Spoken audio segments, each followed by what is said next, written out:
Alam mo ba, bilang lalaki, pag umabot ka na sa point na sobrang yaman mo na, logically, hindi mo naman kailangan ng asawa. Lahat ng problema mo kaya mo bilhin. Pero bakit yung mga milyonaryo, multimillionaire, bakit meron silang kasintahan? Because of what?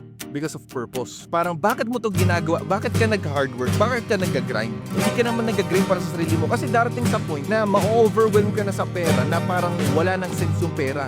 Ano pang ang sense mo sa mundo para mabuhay? Kung wala kang asawa at wala kang pamilya, walang kwenta ang pera. Kaya nandun yung point na nandyan yung pamilya, nandyan yung asawa mo. Kasi nandoon yung sense kung bakit ka nag-work. Alam mo, based sa statistic, kapag ang millionaire nagkaroon ng anak, nagiging multi-millionaire na mabilis lang talaga, na sobrang bilis.